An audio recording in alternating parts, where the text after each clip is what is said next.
जय गजानन। भगवान गणेश के प्राकट्य उत्सव के इस 10 दिवसीय आयोजन के समापन अवसर अर्थात अनंत चतुर्दशी के दिन भगवान गणेश की लीलाओं का स्मरण कर रहा हूँ। इसी क्रम में भगवान गणेश के स्वभाव पर चर्चा करना चाहता हूँ।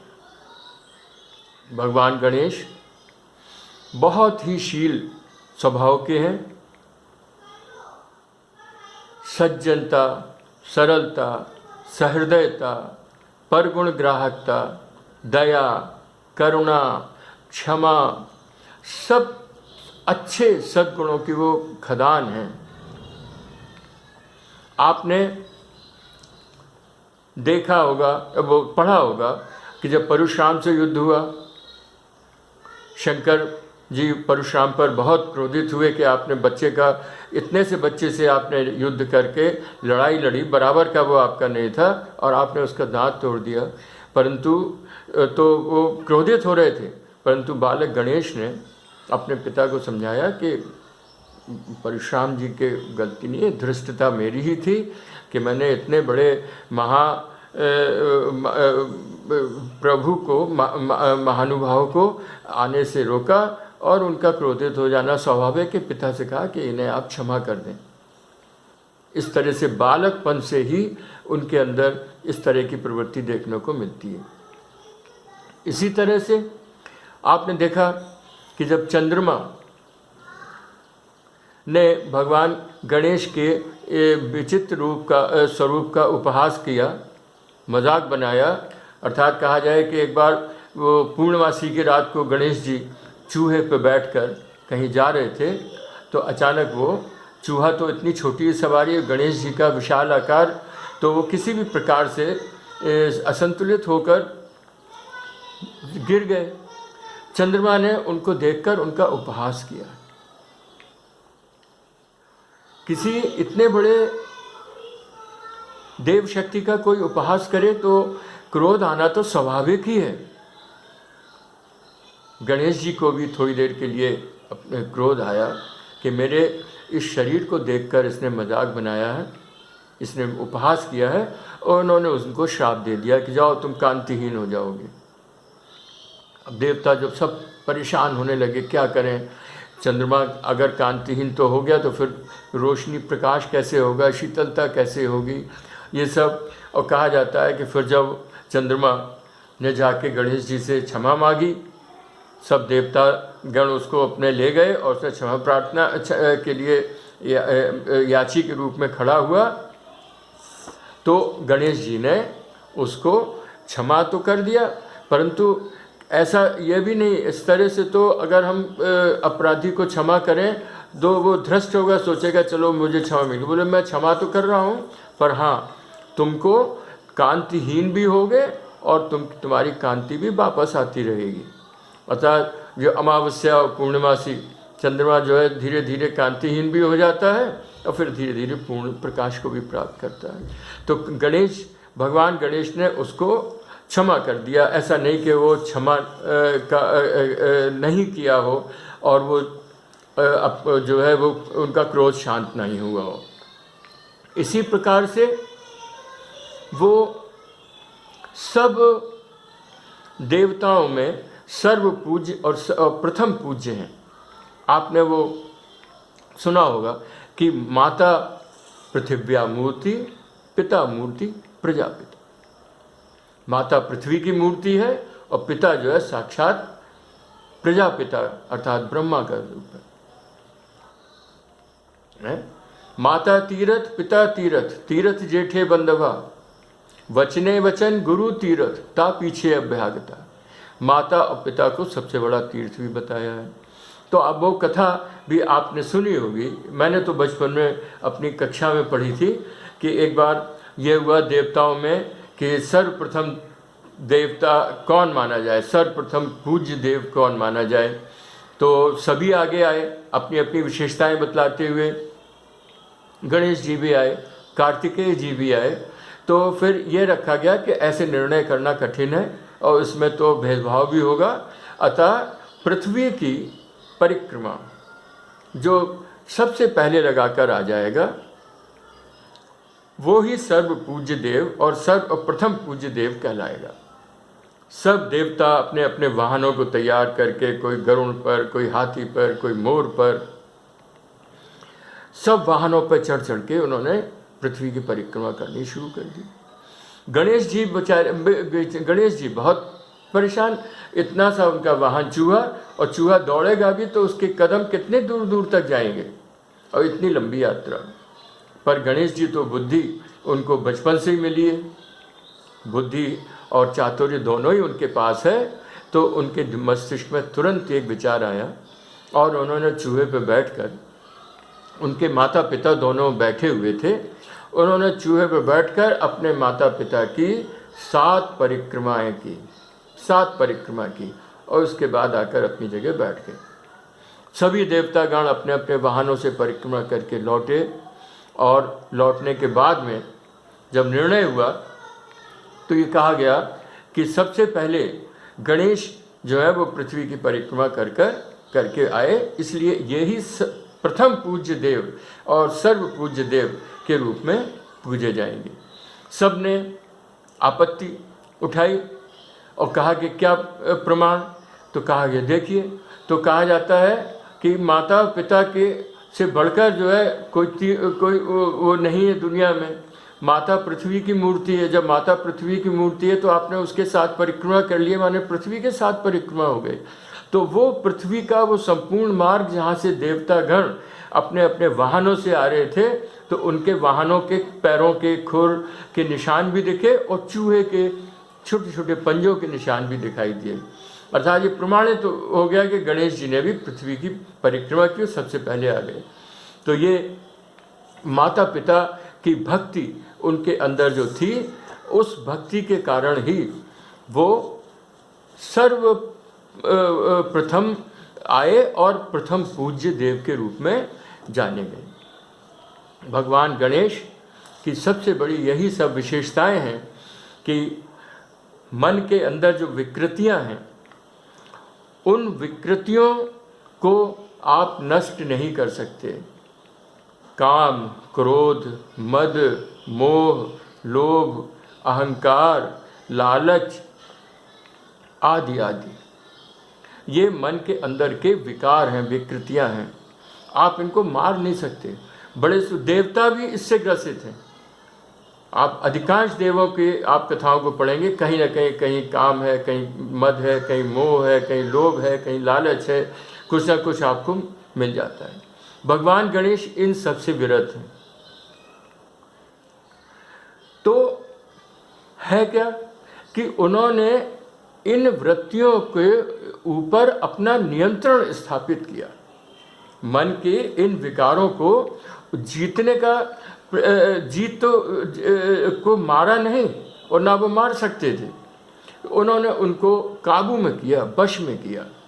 भगवान गणेश के चरित्र में काम, क्रोध, मद, मोह, लोभ, अहंकार, लालच, निंदा आदि इन सब गुणों का, इन सब दुर्गुणों का पूर्णतः अभाव है।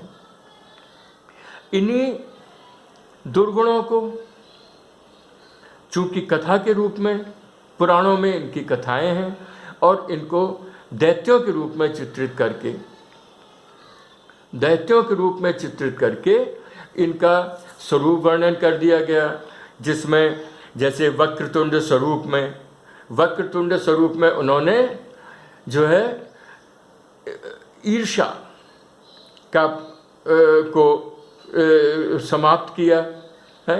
इसी तरह से एक दंत के रूप में जो है वो जिसको कहा जाए कि मद, नशा है, इच्छाओं पर नियंत्रण, तो इस मद रूपी असुर को समाप्त किया।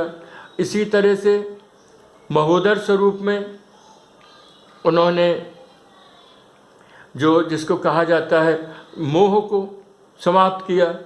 तो ये जो मोह, इसी को आप असुर में कह सकते हैं। जैसे मत्सर्य, मत्स्यासुर, लोभासुर, मोहासुर, कामासुर, मदासुर, ममलासुर, अहंतासुर आदि जो असुरों से इनके युद्ध हुए, वो दैत्यों से जो युद्ध हुए उनको इन्होंने युद्ध में पराजित किया और विभिन्न रूप लिए। उन दैत्यों का विनाश करने के लिए पौराणिक कथाओं में विभिन्न रूप हैं, जिनमें एकदंत, वक्रतुंड, एकदंत, महोदर, धूम्रवर्ण, विकट, लंबोदर, विघ्नराज, गज आनन, इन 8 स्वरूपों को धारण करके उन्होंने मत्सर्य, लोभ, क्रोध, मोह, काम, अहंकार, मद, ममलास, इन दैत्यों का विनाश किया।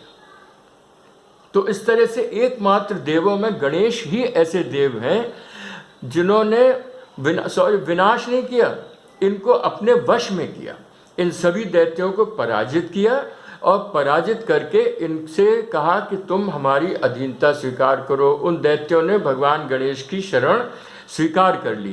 कहने का तात्पर्य है कि मन के ये जो विकार हैं, मन के जो दुर्गुण हैं, भगवान गणेश ने इन पर लगाम लगा ली। तो इस तरह से उनका ये जो स्वरूप मिलता है, उनका जो जिसको कहा जाता है कि विभिन्न दैत्यों का विनाश करने वाले, सगुण स्वरूप मानने वालों के लिए उनको हम दैत्य रूप में चित्रित किया है, और निर्गुण स्वरूप मानने वालों के लिए उनको काम, क्रोध, मद, मोह, लोभ, ईर्ष्या, अहंकार, इन सबको के रूप में बताया गया है। आध्यात्म के क्षेत्र में भी जब हम साधना करते हैं, ध्यान लगाते हैं, तो उस समय ये कहा जाता है कि हम ईर्ष्या, राग, द्वेष, प्रेम, क्रोध, इन सब विचारों से परे हों, तभी हमको हमारी एकाग्रता लग सकती है। तो इस तरह से भगवान का ये जो स्वरूप है, स्वभाव है, ये बहुत अच्छा है। इसी कारण से ये सभी असुर भी, इनका यही कारण है कि जो त्रेता युग में अगर जब राम और रावण का युद्ध हो रहा है, तो भगवान गणेश की आराधना रावण भी कर रहा है। रावण जो अपने आप कैशव का ने जो रामचंद्रिका में मंगलाचरण में भगवान गणेश की गजानन मुख की जो वंदना की, उसी में अंतिम पंक्तियां हैं कि साकरे की साकरें सन्मुख होत तोड़े, 10 मुख जो वे गज मुख को। इनका स्मरण करने से संकीर्णता की साकरें जो है ऐसे टूट जाती हैं जैसे हाथी के पैर में बंधी हुई लोहे की जंजीरों को वो हाथी अब एक क्षण में तोड़ देता है। इसी तरह से रावण भी इस आई हुई विपत्ति पर विजय पाने के लिए गजमुख भगवान गणेश की आराधना करता है। भगवान गणेश का जो है वो परिवार भी आदर्श परिवार है। ये आदर्श उन्हें पिता से प्राप्त हुआ है। एकमात्र सभी देवों में जो है केवल शिव परिवार ही ऐसा है जो पूर्ण गृहस्थ रूप से, उनके कहीं कोई प्रसंग भगवान शिव के या पार्वती के किसी प्रकार के कोई ऐसे प्रसंग आपको नहीं मिलेंगे कि जो उनके गृहस्थ जीवन पे जो है वो को कमज़ोर बनाते हो, जो उनके गृहस्थ जीवन पर कोई लांछन लगाते हो। शिव जहाँ भी रहते हैं, आपने देखा होगा मंदिरों में जहाँ आप शिव देखेंगे बिना परिवार के नहीं। पार्वती जी भी हैं, गणेश जी भी हैं, उनका वाहन भी बाहर खड़ा हुआ है, नंदी भी खड़ा हुआ है। तो इस तरह से ऐसा परिवार उनको ये वातावरण उन्होंने माता पिता से सीखा। और इसके बाद में उनकी जो पत्नियां हैं उनका विवाह हुआ, तो उनकी जो पत्नी रिद्धि और सिद्धि हैं, और इसके बाद इन पत्नी से प्राप्त उनके जो पुत्र हैं शुभ और लाभ, ये सब आदर्श पर वो हैं।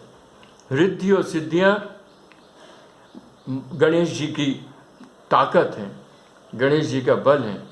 आपने इन सिद्धियों के केवल नाम सुने हैं, आपने सुना है कि हनुमान जी हवा में उड़ते हुए लंका पहुंच गए।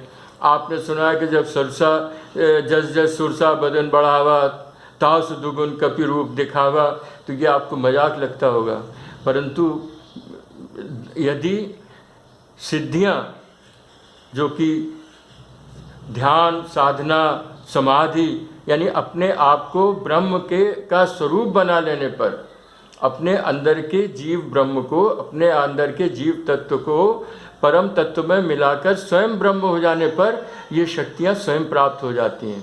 भगवान गणेश के पास जो रिद्धियाँ और सिद्धियाँ हैं, आपने सुना होगा अणिमा। अणिमा का मतलब ऐसी सिद्धि कि आप बिल्कुल अणु की तरह से सूक्ष्म हो गए।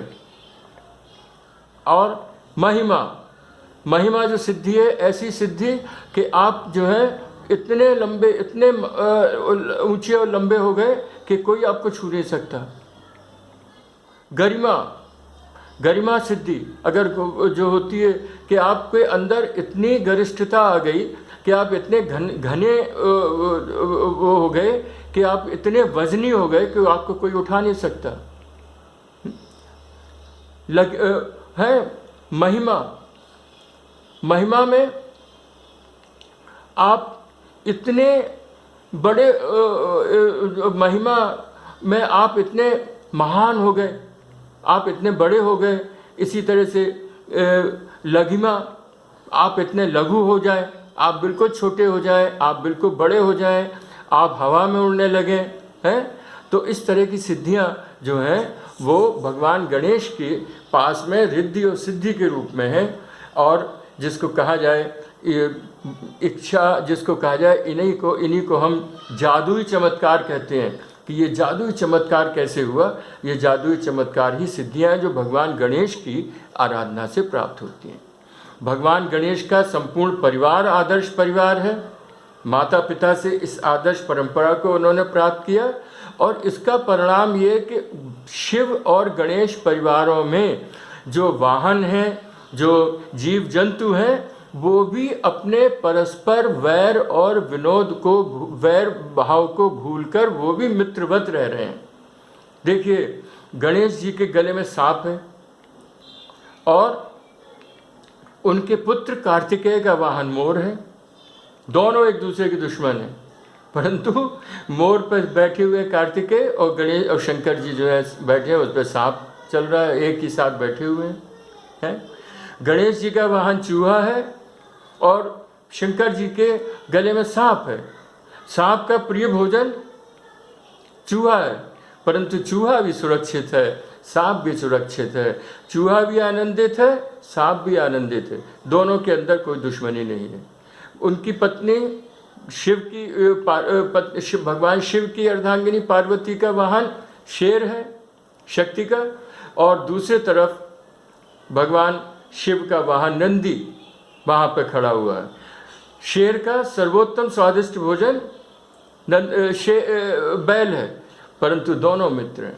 तो कैसा आदर्श परिवार देव समूह में हमें भगवान शिव और उनके पुत्र गणेश का देखने को मिलता है कि जिनके आदर्श गुणों से संपूर्ण देव जाति तो प्रभावित हुई, साथ साथ पशु पक्षी आदि भी उन गुणों को ग्रहण करके अपने परस्पर वैमनस्यता, वैर भाव को भूल गए और मित्रवत रह रहे हैं। ऐसे भगवान गणेश का स्तवन और गणपति बप्पा मोरया अगले बरस तू जल्दी आ। एक बात कहना और भूल गया कि हम अक्सर बोलते हैं गणपति बप्पा मोरया। मोरया शब्द कोई शब्द आपको शब्दकोश में नहीं मिलेगा। कहा ये मोरया उनके बहुत बड़े भक्त थे जो महाराष्ट्र में पुणे के समीप पिंपरी चिंचवाड़ एक जगह है, वहाँ पर थे। मोरवी गोसाई कहलाते थे। मोरवी गोसाई, मोरया गोसावी कहलाते थे। और पहले वो मोर गांव में रहते थे तो वो कर्नाटक से आए थे परिवार। तो वो इतने बड़े गणेश भक्त थे कि वो पुणे के वो पूरे पिंपरी चिंचवाड़ में मोरया गोसावी, और उन्होंने फिर भगवान गणेश का मंदिर भी बनवाया। और मोरया गोसावी के बाद उनके जाने के, उनका अंतर ध्यान होने के बाद या उनका यहाँ से जब जीवन समाप्त हो गया, तब से गणेश जी के साथ वो मौर्य शब्द जुड़ गया। जैसे पुणे में अगर आप जाएं तो एक बहुत प्रसिद्ध गणेश जी का मंदिर है, दगड़ू सेठ के गणेश कहलाते हैं। वो गणेश ही ने जो है दगड़ू के हो गए। ऐसे ये मौर्य भक्त के गणेश हैं, अतः हमेशा इनको पूरे महाराष्ट्र में गणपति बप्पा मौर्य के नाम से जाना जाता है। तो भगवान गणेश का ये 10 दिवसीय प्राकट्योत्सव का आज समापन दिवस, और गणपति बप्पा मौर्य अगले वर्ष तू जल्दी आ के साथ हम अगले वर्ष हे गणपति बप्पा आपके आने की फिर से प्रतीक्षा करेंगे। आप जल्दी आना। जय गजानन।